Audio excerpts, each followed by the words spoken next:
Arthur Stevens, 75 years old, threw the phone onto the table, tired of yet another ignored call. Sarah didn't answer. Tom didn't reply. They only showed up when they needed something. When he was strong, when he had money, when he could help. Now they were far away, not caring. He knew what he needed to do. With trembling hands, he grabbed his old wallet, took out all the money, and did what he never imagined, transferred everything to a secret account. His children didn't know, but Arthur had already decided that from that moment on, he would be the poorest man his children had ever seen. He would pretend to be broke. He would pretend to be abandoned. And when they came running for the inheritance, Arthur would be there, waiting, to show them who really loved them. If you were shocked by what you just heard, and don't want to miss any details, subscribe to the channel now to follow more impactful stories like this one. Arthur Stevens was sitting in his worn leather armchair, a place that used to be his refuge, but now it seemed too tight. He looked at the phone in his hand, Sarah's number flashing on the screen. But what made him press the ignore button wasn't the pain, but the revolt. The revolt that grew inside him with each unanswered call, each unkept promise, each visit that no longer happened. He knew what Sarah wanted. Money. She always wanted money. She wasn't interested in the old father, but in the properties he owned, the accounts he kept, and the inheritance he was increasingly feeling powerless to divide. He wanted to believe she still loved him, that the visit she made on Sundays had something genuine, but deep down he knew it was all a facade, and that hurt. Arthur knew time was against him. His gray hair and wrinkled skin showed clear signs that he was aging fast, faster than he wanted to admit. The children, who once meant everything to him, now saw him as a burden. Sarah, the oldest daughter, didn't come around as often. Tom, the youngest, barely called. They only looked for him when they wanted to know about his estate, about his assets, but when he was weak, when he had nothing left to offer, they forgot him, as if he were a disposable item. A cold, cutting pain pierced his chest, but he didn't want to be a victim of their indifference anymore. He had already endured loneliness for too long, already accepted that he would no longer be the hero of the story, but something inside him rebelled. He wanted more, not for himself, but so his children would finally see what they had become. Arthur took a deep breath and, as if making a definitive decision, got up from his chair and walked to the cabinet. He took out a stack of old papers and began to rummage through the documents. They were things from the past, documents of properties, bank accounts, investments, everything he had built over a lifetime of hard work and sacrifices. He had been a good man, a good father, a good husband. But now, when he was about to need them, that was when the children ignored him completely. They were only interested in one thing, the inheritance. Arthur knew the only way to show them who truly loved him was to become invisible in their eyes, pretending to be weak, helpless, so they could reveal their true intentions. The children had already shown how insignificant he was to them. The last time Sarah came to his house, she didn't come to check on how he was, but to ask about the sale of a property he owned. She wanted the money but never cared about the man behind it. When Tom came, it was to talk about a possible asset transfer and the division of the inheritance. They no longer even pretended. There was no more room for lies. They just wanted their share, and nothing more. And Arthur could no longer pretend he didn't know this. He picked up the phone and called his lawyer, Richard. Richard was one of the few friends of Arthur who still treated him with respect. A friend who knew what was happening and always refused to get involved in his children's attempts to manipulate him. Arthur didn't know if he could fully trust Richard, but he knew he needed to do something. He needed to see how far the children would go to take what he had, and now, with a determined voice, he told Richard what he planned to do. "I'm going to pretend I lost everything," Arthur said, with the firmness of someone who knew that the only way to have a chance was to risk everything, even if temporarily. For a moment, Richard hesitated. He knew what was at stake, but upon hearing Arthur's voice, his concern turned into something deeper, understanding. He knew Arthur was no longer asking for help. He was making a decision that would have heavy consequences. But what he didn't know yet, and neither did his children, was how determined he was. Arthur didn't want to be a poor soul anymore. He didn't want to be the old man his children used as an endless source of money. He wanted to see who truly still loved him, and for that, he would sacrifice himself. He would turn the lie into a truth, and his children would be the first to fall for it. Arthur hung up the phone and looked out the window once more. The snow was gently falling outside, as if the world around him continued to live, while he was paralyzed inside. But inside him something was about to change. He would turn against those he had always loved. He would make his children regret it. They had no idea that the father, who seemed so fragile, still had the strength for one last battle. The first days after Arthur's decision were difficult, but he didn't give in. Deep down, he knew he had to stick with the plan until the end, without looking back. When Sarah and Tom finally decided to show up, there was no longer any trace of the strong man he used to be. They arrived at Arthur's house as if they were the usual visitors, those he always awaited with some lingering hope. But there was nothing welcoming there. Arthur was different, and there was no way to hide it. He was completely disfigured on the inside, but it was important for them to see that. They needed to realize that now, he was no longer the man they had ignored for so long. Sarah arrived first, with that fake smile Arthur knew so well. She rushed in, her eyes scanning every corner of the house. She knew Arthur was aging and no longer thought he had any worth. She glanced around quickly, as if making sure he was good enough, but nothing more than that. She didn't ask if he was eating properly, if he was sleeping well, or if he needed anything. Instead, she got straight to the point. "Dad, the property on Maple Street, I wanted to talk about selling it," she said, without even sitting down. She was more concerned with the money, as always. "I think it's time to sell and invest in something new. You don't need it anymore. And also, if you can help me with that, of course." She didn't finish the sentence. She was obviously referring to the money. If he gave her the power to sell the property, the commission would be substantial. What mattered most to Sarah? Money, of course. Arthur felt a chill run down his spine, but he stayed firm, pretending he didn't know what was happening. The blood in his veins seemed to boil with indignation, but he wouldn't give in. "Not now. Sarah, you've been here a few times, but you didn't come to see me, you came for this," Arthur said, his words coming out harsher than he expected. His voice trembled, but not from weakness. It was anger. It was pain. He looked at her, his gaze deep and tired, and she, despite being his daughter, showed no sign of regret. She simply nodded and continued, as if she already knew he would never care about anything other than the inheritance. She didn't know, but this was the moment Arthur had been waiting for. He stayed silent, just looking at her, saying nothing more. Sarah then realized that Arthur was more different than she had imagined. He seemed more worn out, as if the strength of a whole man had dissipated, but this didn't make her feel any guilt. She just pretended she didn't care about that either. Tom arrived shortly after with the same attitude as always, rushed, insensitive, barely greeting his father.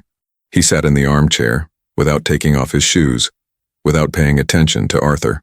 "Hey, old man, how's it going?" he said, as if he were talking to someone who no longer deserved respect. Arthur held himself back. He looked at his son and said nothing for a long moment. He wanted to shout, to explode, but he knew that wouldn't solve anything.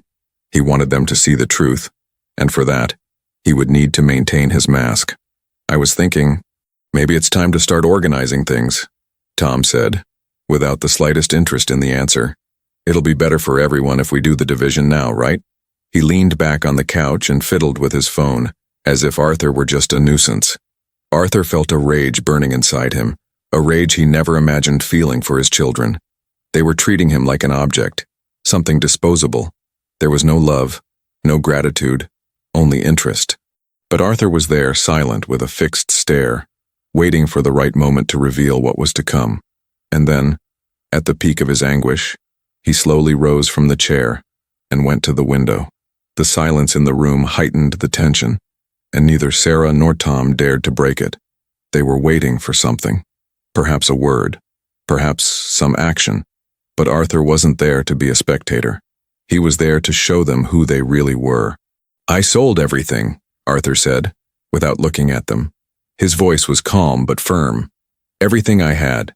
Houses, accounts, investments. The only thing left is my memories, and the shame of having raised children who don't love me." The air in the room froze. Sarah looked at Arthur in disbelief. Tom raised an eyebrow but said nothing. They had been expecting him to surprise them, but not in the way they imagined. Arthur was more than just bankrupt. He was broken, but now it was in a different way. He didn't care about the inheritance anymore. He wanted to show the truth, their true faces. "This can't be possible," Sarah exclaimed, finally breaking the silence. "You didn't do this, and you can't have done this." Arthur turned to face her, with eyes that seemed as empty as the hearts of the children he had. "I don't care about money, Sarah. I care about what you've become. You don't see how you're treating me like trash. And now I see clearly who you really are. What you wanted from me was never love.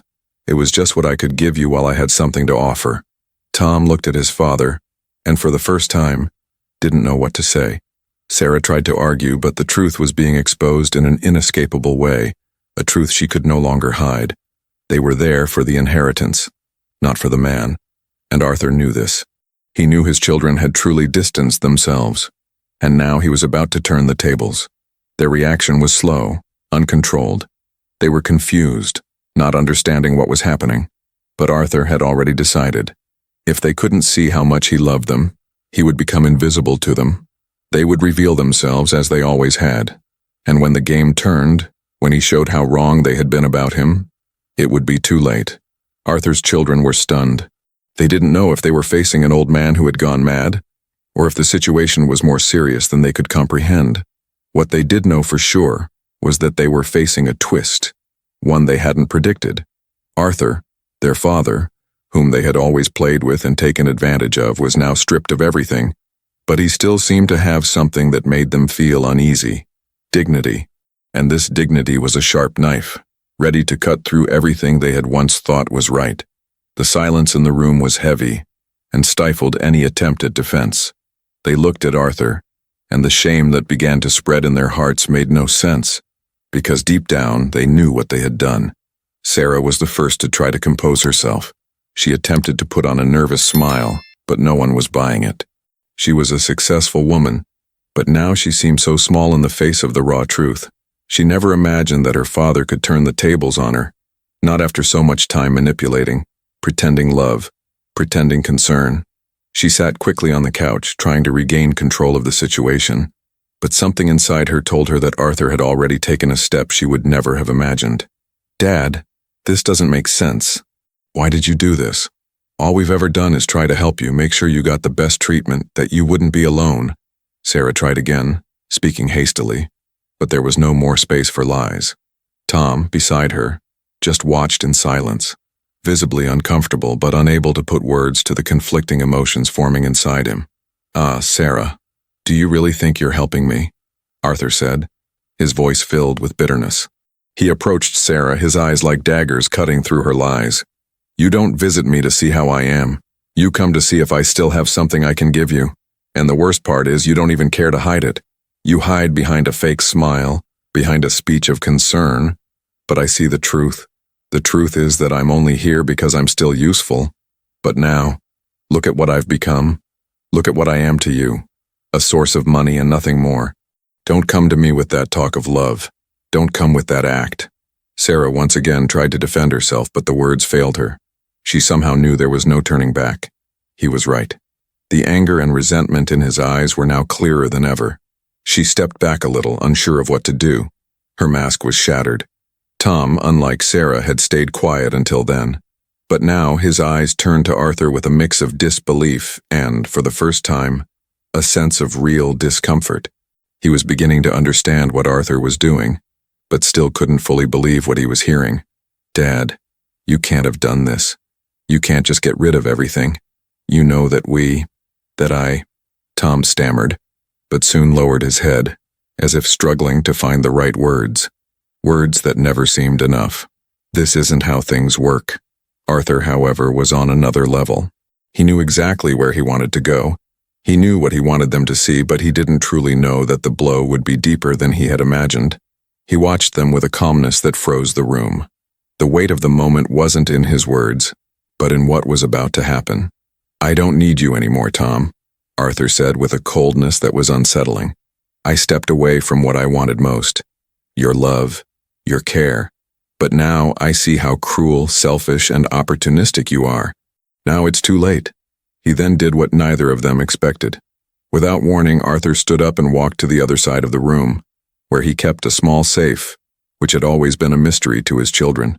Calmly, He opened the safe and pulled out a series of documents. Sarah and Tom fell silent, watching but not understanding what they were about to see. "These documents," Arthur said, showing them to his children, "are the proof. I will reveal what you really are, for the whole world to see. Now everything is in my hands." The air in the room became dense. They knew what Arthur was insinuating, and the feeling of despair began to take over. Sarah tried to hide her apprehension, but Tom could no longer conceal his distress. With each passing second, the feeling of having been caught red-handed consumed them. They were in a game they hadn't even realized they were playing. Arthur then sat down again with a smile as if he finally had control. "I was naive for so long. I believed you loved me, but now I see clearly, and I'm going to make you pay." Sarah and Tom were speechless. They knew Arthur had lost a lot, but what he was about to gain they couldn't imagine. The old father who had been so despised was now in control, and there was no turning back. "Everything you've done, now it will be exposed. I have nothing left to lose, and now you have nothing. You won't manipulate me anymore." Tom and Sarah were terrified. They never imagined their father was capable of something so deep, so strategic. They had underestimated his strength, believing that the frailty of age would make him vulnerable. But they were wrong. Arthur had become stronger than ever. And in that room, in that moment, what began as a simple plan for revenge started to transform into a public exposure. The beginning of the fall of those who believed they could manipulate their own father. The tension in that room grew with every passing second. Arthur watched his children unhurried as if every moment were an eternity he was savoring. He knew they were bewildered, not just by the revelation, but by what would come next. The game was only beginning. They thought old Arthur, the one who always did everything for them, the one who never raised his voice, was about to be easily dominated. They were wrong, and the irony now was that he, the man they had all despised, who had become invisible in their eyes, was about to take the reins of his destiny. Sarah was the first to react, but her reaction wasn't what Arthur expected. She was in shock, not from losing the inheritance, but from losing the illusion she had created. She had always believed she could manipulate her father until the end, use him as a piece in her game. But now, there was no longer any way to hide the truth. She couldn't control the situation anymore. Her eyes were misted with frustration, but she couldn't show weakness. Instead of apologizing or trying to soften the situation, she quickly stood up and went over to Arthur, trying to keep control of her voice. "Dad, this is ridiculous. You can't have done this. This isn't possible. What's going to happen to you now? What will you live off if you have nothing left?" Sarah shouted, but her voice wavered. She, who had always been so calculating, was now in the same position she had put her father in for years. Powerless, out of control.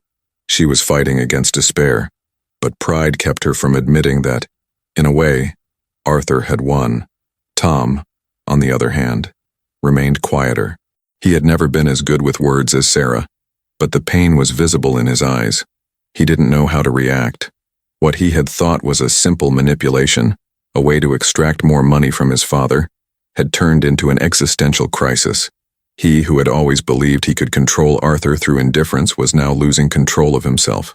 He began pacing back and forth, unsure of what to do or say. "No, Dad, don't do this. I was just trying to help. It was for the good of all of us." Tom tried to argue, but his voice sounded empty. There was no credibility in his words anymore. He knew he had been part of the problem, knew he was more concerned with the money than with his father's well-being.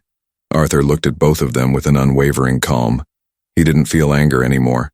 He felt sadness, but also a sense of power he hadn't felt in a long time. His children had revealed, through their words and actions, what they truly were. They were concerned with what was left for them, not with what their father needed. And now he knew that revenge wouldn't come from destroying material possessions, but from the public exposure of their true nature. "Do you really think I care about that?" Arthur asked, his voice lower, colder. He stood up from his chair and walked to the window, looking at the busy street outside as if nothing had happened, as if the chaos in the room were just a distant echo. "I've spent my entire life sacrificing for you, helping, offering, always available. But what you've done is treat me like an object, like something disposable. And now, you want to know what will happen to me? I'll live like I always have, but I won't carry your weight anymore. The children were stunned. Arthur's words cut through their defenses like a sharp knife. They tried to refute, protest, but deep down they knew he was right. All they wanted was a slice of what he had earned, but they weren't willing to offer anything in return, not even a bit of compassion or respect. And when he made that move, that silent withdrawal of everything he had achieved, reality hit them in a cruel way. And then, as if to seal the fate of everything, Arthur got straight to the point. I'm transferring everything I have to charity, to institutions that care for the elderly who have been abandoned, like me, who were used, like me. And I will finally rest in peace. I have nothing left to give you. And what's left is just a small gesture of justice. Sarah, now speechless, looked at her brother. She felt a pressure in her chest, as if she had been completely unmasked. Everything she had tried to hide, all her dark intentions were now laid bare. There was no more hiding. And Tom, once again, looked at his father, but didn't know what to say. The feeling of helplessness was overwhelming. They no longer had power over him. They could no longer manipulate him, could no longer convince him. The game had changed, and now the cards were in Arthur's hands. Arthur knew the final blow was coming, but it wasn't financial. It wasn't the money he was losing. It was the control over his children. They were desperate, but it was too late. He had made his choice. He had chosen dignity. He had chosen respect. And that, to him, meant more than any inheritance. He paused, looking at the lawyer Richard, who was standing beside him, observing the scene with an impassive expression, but with a silent respect. Everything I have will be donated. Now, Sarah and Tom, see what becomes more important. Your conscience. With those words, Arthur stepped away from the window and looked into his children's eyes. He didn't need them anymore. He didn't need anything from them. What he now wanted, what he now sought, was something money could never offer: peace. And deep down he knew that peace would only come when his children looked into the mirror and saw who they really were. The room fell silent. The weight of the truth was crushing, and what remained for Sarah and Tom was shame, pain, and perhaps a late regret that they would likely never be able to bear. The sound of a phone ringing interrupted the thick, uncomfortable silence hanging in the room. Sarah and Tom briefly exchanged glances, but neither of them dared to answer. It was as if, at that moment, anything coming from the outside world was irrelevant compared to what was about to happen inside that house. Arthur, now with his unshakable posture, had taken control of the situation in a way his children could never have imagined. He, who had always been the family's pillar, the strong arm that supported them for so many years, was now pushing them into an emotional abyss where the fall would be painful and irreversible. Sarah, still speechless, tried to find a way to justify her own mistakes, to deny the truth. But she knew there was no longer any place to hide. The mask of the loving daughter had fallen. She no longer had space for lies. Each second that passed in the room felt heavier, more crushing, and she was starting to realize the gravity of it all. She was losing more than money. She was losing her father's respect, and that was something she knew she would never be able to regain.